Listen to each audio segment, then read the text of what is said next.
So wag po tayo masyado maniwala, ang dami-dami pong fake news. Pati po ako ay binibiktima ng fake news. Nilinaw ng palasyo na nasa maayos na kalagayan si Pangulong Ferdinand Marcos Jr. matapos lumabas ang mga espekulasyon sa social media kaugnay ng kanyang kalusugan. Ito ay kasunod ng hindi pagdalo ng Pangulo sa isang event kasama ang mga returning overseas Filipino workers sa Quezon City nitong umaga ng Lunes na nagdulot ng haka-haka online. Bukod dito, laganap din ang mga posts sa social media na di umano'y may stage 4 colon cancer si PBBM. Una nang napansin ng ilang netizens ang tila hindi magandang postura at kapansin-pansing pagpayat ng Pangulo. Dito na lumabas ang mga katanungan hinggil sa tunay na kalagayan ng kanyang kalusugan.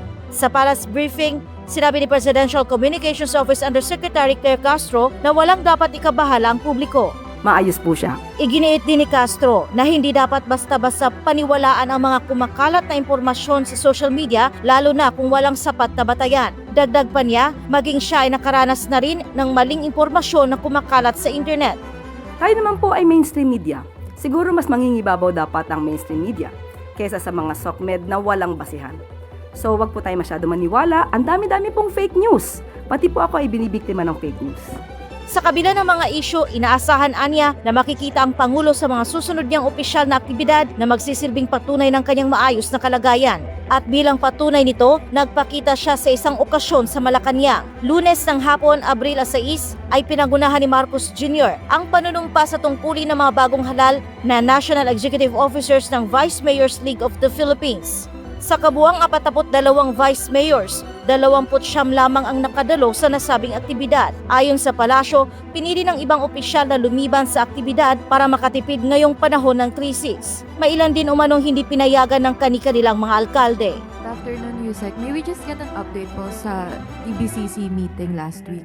Yes po, nagkaroon na po ng meeting ang DBCC at nagkaroon po sila ng pag-uusap at inassess po ang implication ng mga ng rising global oil prices at in-evaluate ang possible policy responses.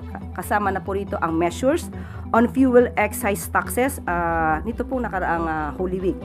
At nag-formulate na po sila ng kanilang rekomendasyon at magkakaroon po sila ng meeting tomorrow with the President para isubmit po itong recommendations na ito for his approval. May we just get po a detailed list ng recommendations ng DBCC?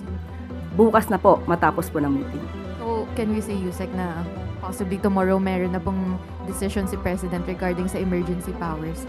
Isasubmit po kasi ang recommendation, so malamang meron po kung makikita po niya na tama ang rekomendasyon at naaayon at para sa bayan at para sa bansa natin. Ito naman po ay mabilisang aaproban ng Pangulo. Sunod na tanong mula kay Christian Bascones, PRT. Yusek, sinabi ni Pangulo last time na nothing is off the table. Kabilang na po dyan yung pag-repeal or pag-amend ng oil deregulation law. Ngayon po, ano pong update? Napag-usapan na po ba ito at may decision po ba yung Pangulo? Kasi maraming mga lawmakers ang nagsasabing kung pwede gawing i-certify as urgent din po ito kasabay ng mga immediate response. Ang tanong po natin, meron po ba silang versions na naipasa sa Office of the President para po maaral? Hindi po naman agad magkakaroon ng pag-certify as urgent ang isang bill kung hindi pa naman po nila na isusumite ang kanilang version sa Pangulo. Yung version po ni Senate President Ito Soto po ba, natanggap na po ba ng Pangulo? Wala pa pong ibinibigay sa atin na detalye patungkol po dyan. Siguro po kapag mayroon na, agad naman pong kikilos ang ating Pangulo. Last Yusek, doon po sa sinabi nyo na effects ng pag-uusap ng Pilipinas sa Iran with the safe passage of the oil shipments dyan sa Strait of Hormuz. May epekto din po, sinabi niyo, tuloy-tuloy yung pagdating ng mga oil supplies and fertilizers. May epekto din po ba ito sa pagiging ally ng Pilipinas sa US? Nakausap po natin mismo si Secretary Tess at ang sinabi po ni Secretary Tess Lazaro ng DFA, wala po tayo nakikitang anong magiging issue sa ating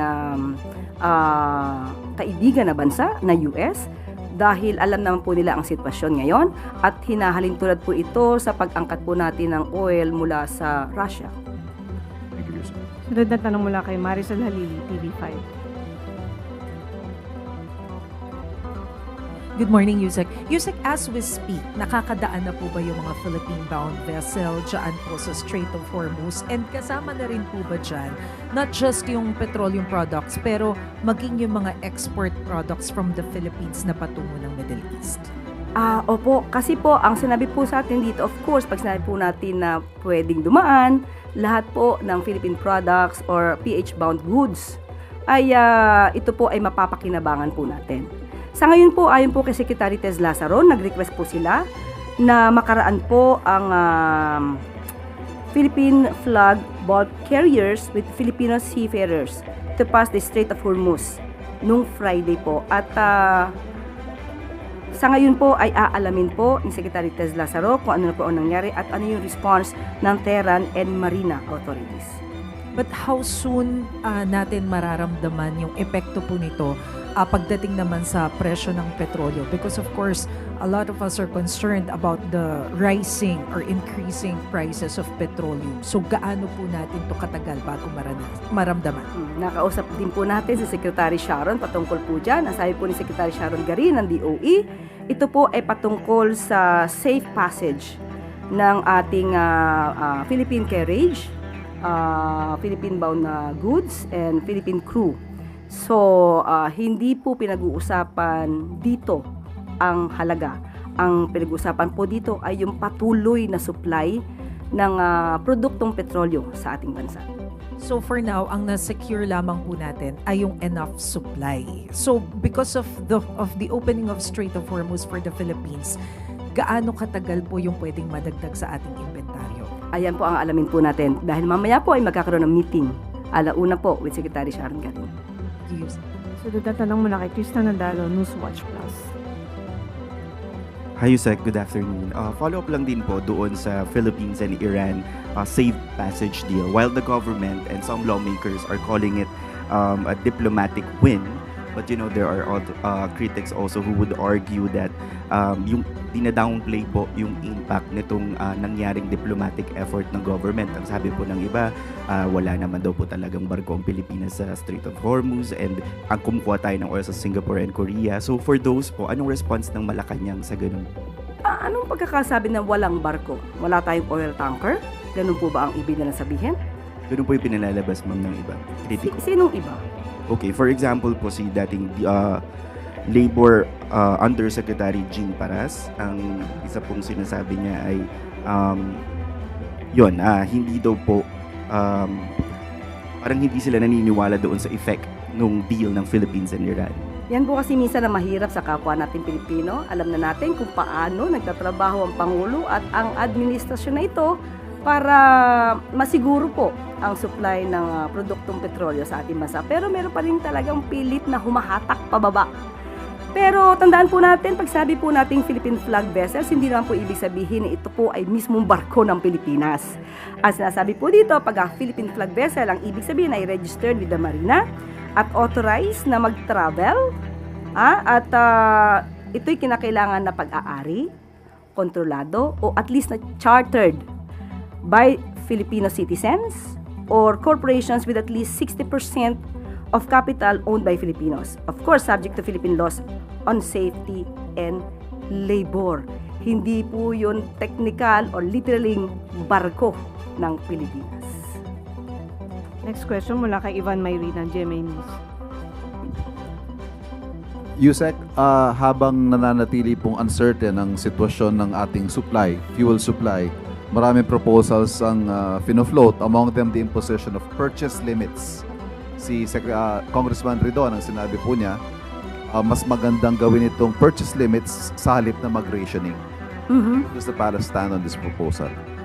Yan pong suggestion, sabi po natin, lahat po ng suggestion ay maaari pong ikonsidera ng administrasyon. Pero yung sinasabi po niya na si Congressman Ridon, mamaya po ay itatalakay natin yan with Secretary Sharon Garin. Yusek, may scheduled attendance si Pangulong Marcos kanina sa isang event with returning OFWs but he skipped the event. Is the President well? Kumusta po siya? Definitely. Mamaya po ay magkakaroon po siya. Naunahan mo na ako. May bibigay pa naman akong good news. Magkakaroon po mamaya ng oath-taking with the vice mayors. So, meron po siyang event. So there's no truth to talks about the president being ill. Kanino po ba galing? May mga social media posts po raising questions about the president's health. Mm-mm. Tayo naman po ay mainstream media. Siguro mas mangingibabaw dapat ang mainstream media kesa sa mga SOCMED na walang basihan. So, wag po tayo masyado maniwala. Ang dami-dami pong fake news. Pati po ako ay binibiktima ng fake news. Which is precisely why I'm asking ma'am kung ano po yung state of health ng Pangulo. Maayos po siya. Mamaya po, maaari niyo po siguro malaman at baka kayo ay maimbitahan sa oath-taking mamaya po. Thank you. Sunod na tanong mula kay Katrina Domingo, ABS-CBN. Good afternoon, Undersecretary. As earlier discussed, yung oil excise tax, papataw lang po siya doon sa mga papasok pa lang na supply ng oil. So, with regard naman po doon sa mga langis na nandito na already sa bansa, a DOE circular mentioned na of the total price of either gasoline or diesel, ang napupunta daw po sa gobyerno is between 22 and 29%. On top of that, may sinisingil pa po na risk cost for these products. How feasible is it for the government to reduce the percentage that it earns from oil products para po mas mabilis and mas diretsong maramdaman yung pagbaba ng fuel? Okay, masyado malalim ang tanong ni Ms. Katrina. Kaya, with that, lahat po ng ganyang katanungan ay tinatanong din po mismo natin kay Secretary Sharon Garin. Ayon po kay Secretary Sharon Garin, ang premium cost po, ang nagdidikta po nito ay international traders and suppliers. So, wala pong authority ang government na slash po ito. So, yun po. But as for the taxes, sabi po kasi dun sa DOE circular, for diesel, 22% goes to tax. For gasoline, 29% po ang napupunta sa excise tax, value-added tax, other taxes from the government. How feasible is it for the government na ibaba yung percentage nung kinikita nila from these petroleum products? Take for example, 0 or half of these amounts para mas diretso pong maramdaman ng middle class or ng mas mahihirap na Pilipino yung pagbaba. Okay, tandaan po natin, mamaya magkakaroon po ng meeting with Secretary Sharon Garin at ang DBCC po ay magkaroon din po ng meeting tomorrow with the President. So, tandaan din po natin, ang tax ay lifeblood of the government. So, dapat natin balansihin po lahat. Ma'am, last question from me. Ano pong proyekto or policies or programs or expenditures yung willing scale down ng gobyerno para mas lumiit po yung requirements natin for funding? Okay, muli, hindi po natin agad masasagot yan dahil bukas po magkakaroon po ng meeting ang DBCC, magkakaroon din po ng meeting ang UPLIFT at mamaya po makakasama po natin si Secretary Sharon Garin. So most probably by tomorrow, makakapagbigay ako sa inyong mga detalye patungkol po dyan. Sunod na tanong mula kay Eileen Taliping, Abante Tuloy.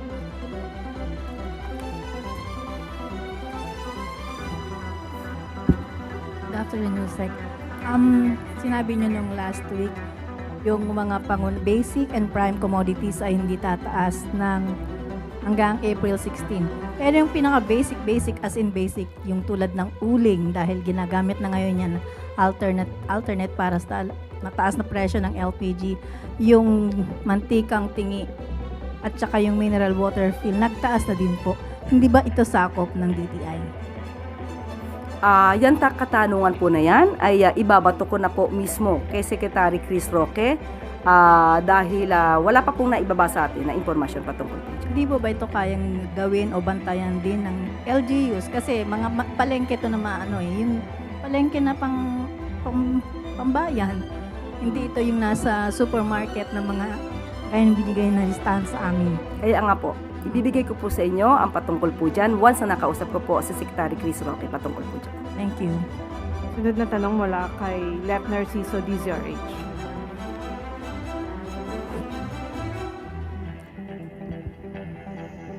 Yusek, ang Senado at ang Kamara kasado ng bumalangkas ng bayanihan free measure katulad ng ipinatupad noong COVID pandemic. Para daw sa agaran at pangmatagalang solusyon dito sa epekto ng patuloy na pagtaas ng presyo ng langis. Sinusuportahan po ba ng Pangulo itong hakbang na ito? Katulad po sinabi natin, kailangan po di makita natin kung ano po yung pinakadetalye ng bill at lahat po na maaari makatulong sa ating mga kababayan, yan naman po ay tutugunan at sasang-ayunan ng ating Pangulo. Pero may mga nangyayari bang konsultasyon, halimbawa through PLLO at sa legislative para mas mapabilis, or kung may inputs ang executive na dapat maisama din sa bill? Sa ngayon po ay iniintay lang po natin kung ano ba yung mga version nila. Kasi mabilisan dapat ito. Mas maganda po kung mas mapapabilis nila para po mapag-aralan maaga, para po ma-implement sa pinakamabilis na pagkakataon. Sunod na tanong mula kay Sammy Denilla, Business Mirror. Good afternoon. Follow-up lang po dun sa tanong ni Ms. Let. Bali, yung Bayanihan 3 po ba, kasama po siya sa i-discuss ng uplift committee bukas? I-remind ko po, kasi maganda pong pag-usapan po talaga yan. Kaya lang sabi po natin, sa ngayon po, wala po tayong update kung meron silang version na naibigay sa Pangulo. Pero sabi nga natin, lahat ng suggestion nila ay open ang Pangulo para pag-aralan. Bali, clarify ko lang, hindi pa po siya nadi-discuss ng economic managers kung anong potential impact at saka kung saan pwedeng kunin yung funding for that Bayanihan 3. Sa ngayon po, katulad ng pag-meeting namin kanina, pinag-uusapan po talaga ay supply ng oil, ang presyo ng produktong petrolyo, paano pa yung mga ayuda na maibibigay sa ating mga kababayan, sa mga magsasaka. So, dun po sa ngayon, ang tutok ng ating pamahalaan. Last na lang for my part, ma'am. Yung ano po kaya yung pwedeng topic na pag-uusapan ng uplift committee tomorrow? Sabi po ni Secretary Tess Lazaro, pag-uusapan po nila yung naging meeting nila with Iran, sa bansang Iran. So, baka ibibigay po niya marahil ang detalye patungkol po dito. Kasama po kaya doon yung projections ng kung magiging extended pa po yung Middle East crisis? Kung, again? Economic projections, kung ma-extend po yung Middle East crisis. Middle East crisis, hanggat hindi po natatapos yung gulo sa Middle East, may crisis sa Middle East. So definitely, kung ano pa yung pwedeng gawin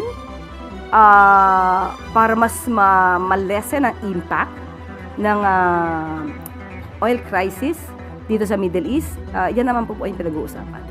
Thank you po. Sunod na tanong mula kay Ivy Reyes, Billionaire. Hi, Yusek. Good afternoon po. Yusek, yung mandate po ng ICI said it should prioritize infrastructure projects and flood control projects within the last 10 years. Kasama po ba yun sa final report ng ICI considering na hindi pa po siya public document, hindi pa open? Mas maganda po siguro kung maitatanong niyo po mismo, nagbibigay tayo respeto sa Ombudsman at saka sa DOJ kung saan po isinimite ang report ng ICI. But since naipasa na po sa OP, nakita po ba ng Pangulo na kasama ito sa report nila? Wala tayong masasabi dahil binibigyan po natin ng respeto ang Ombudsman at ang DOJ. Kung kinakailangan nilang magsalita patungkol po dito, sila na po ang binibigyan ng authority to tell something about that. Sunod na tanong mula kay Tristan Nadalo, Newswatch Plus. Yusek, follow-up lang din po doon sa ICI report because Senator Amy Marcos is calling for the full release of the ICI final report. Sabi niya po, full transparency is the only way for the ICI and maybe this administration to redeem themselves in the dismal handling of the flood control mess. To sum it up, sabi niya po, nag-imbestiga, nasaan ang report na April Fools na nahudas pa. So will Malacanang support full disclosure po of the final report? Sino ba ang nanghudas? Sino ba ang nanloko? Sana po kung ang isang tao ay talagang laban sa korupsyon, sana consistent sa pagbatikos dito at pagpuna, hindi lamang sa panahon ni Pangulong Marcos Jr., kundi nakaraang administrasyon. Babalik natin sa kanila yan, ang ghost projects as early as 2020 na walang nangyaring malawak ang pag-iimbestiga. Ang tanong natin, nag-ingay ba sila? Hindi ba ang Pangulong Marcos lamang? 2025 ang siyang nag-utos na imbestigahan ang kalat na ito na mukhang nama na pa noong nakarang administrasyon. At tandaan natin, sinasaad din po sa Executive Order na 94 na ang ICI ay dapat na magbigay ng kanilang accomplishment report. At sa ating pagkakaalam ay nagbigay naman sila ng accomplishment report. Ito po. So, siguro mas maganda kung makikita nila itong accomplishment report na ito para masabi naman nilang may report ang ICI. Pero kung ang detalye patungkol po dito, ito po ay nasa DOJ at nasa Ombudsman. At talagang naibigay sa mga investigating bodies na mag-iimbestiga patungkol dito. So tama pong sabihin, ma'am, na the Ombudsman and the DOJ will decide kung ano po yung pwede nilang i-share sa public based on the final report of the ICI. Opo, depende na po sa kanila yan. So respeto po sa kanila dahil sa kanila po yan. But President Marcos will order po ba? Hindi po. Unang-una po ang Ombudsman po ay independent body. Follow-up question mula kay Ang DOJ, ibibigay po natin sa authority, no? I'm not saying na ibibigyan ng authority, pero sa discretion na po 'yan ng DOJ kung ano ang kanilang ibibigay na report na ibinigay sa kanila ng ICI. Ayun nga po yung itatanong ko sana. To reiterate Tristan's question, will the President endorse the full disclosure of the ICI report, DOJ being under the executive? Nasa DOJ na po yan. Nasa discretion po nila yan. Ma'am, sorry, last. Balikan ko lang po yung tungkol sa Iran and the Philippines agreement to allow safe passage sa Strait of Hormuz. Ma'am, how exactly will that improve the supply situation of petroleum in the country? Kasi po parang, like Tristan said, it's a diplomatic win. Yes, I think we can all agree on that. But the bottom line is, ang concern po ng tao, una, presyo. Kung hindi pa po ma-improve ang presyo, how exactly will that improve supply? Una-una po, nagiging problema ang hindi pag-allow na makaraan sa Strait of Hormuz. At yan po, kapag hindi po nadaanan, alam po natin na mahirapan tayo makakuha ng supply. So, kung tayo po ay nabigyan na ng pagkakataon na makadaan ng walang restriction at walang pagpigil, alam natin ang epekto nito. Mas madali, mas mabilis na makakakuha ng supply ng petrolyo. How exactly does that work? May ano ho ba? Parang may toll plaza? May toll gate ba? O, may Pilipino ba dyan? Pilipinos ba papunta yan? Paraanin. How does that work? So definitely, bago lumabas yan, kasi meron nga tayong Terran and Marina authorities, makikipag-ugnayan po yan para malaman nila kung ano yung Philippine flag vessel na dadaan. Kung sa ngayon po, 50 days ang supply ng fuel natin meron ho ba tayong datos kung ilang araw ang pwedeng idagdag ng agreement na ito sa supply situation ng bansa?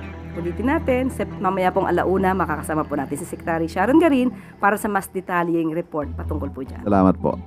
Huling tanong mula kay Marisol Alili, TV5. Ma'am, quick follow-up lang dun sa ICI. May nabanggit po kasi kanina si Mayor Magalong na may natatanggap pa rin daw po siyang mga information na until now, meron pa rin daw ilang mga personnel ng ICI yung hindi pa rin daw nabibigyan ng sweldo hanggang ngayon. Any comment po? Ang budget po ay matagal na nasa ICI. Hindi na po hawak ng Office of the President kung mapapasweldo ba o hindi napapasweldo ang mga ICI workers. Nasa kamay na po yan sa pamumuno po ng ICI. So, mas maganda po yan. Siguro, bigyan natin ng konting legal advice. Kung meron po silang hindi na pagkakasunduan, syempre, una-una po, kausapin muna yung liderato. At kung hindi tumutugon, ayaw man natin gawin to, pero pag legal na proseso, magbigay ng demand letter. Pero I doubt na hindi makikipag-ugnayan si Justice Reyes patungkol po dyan. Nandyan po sa kanilang budget. Thank you. Wala nang tanong mula sa MPC. Balik sa iyo, Claire. Maraming salamat. Pangulong Ferdinand R. Marcos Jr. ipinag-utos ang paggamit ng Pilipinong pangalan para sa 131 isla at bahura sa Kalayaan Island Group na matatagpuan sa Palawan at West Philippine Sea. Noong March 26, nilagdaan ni Pangulong Marcos Jr. ang Executive Order No. 111 na siyang nagpapatibay sa pamamahala at pagpapahalaga ng ating bansa sa ating mga nasasakupan. Ang nais ng Pangulo, tawagin sa sariling pangalan ang mga teritoryo ng Pilipinas para isulong ang ating pagkakakilanlan.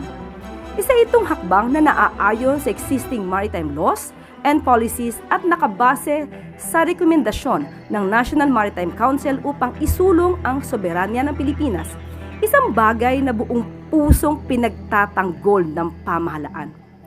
Ipinag-uutos din ng nasabing EO sa National Mapping and Resource Information Authority ang paggawa ng mga bagong mapa at chart na nagpapakita ng mga opisyal na pangalan.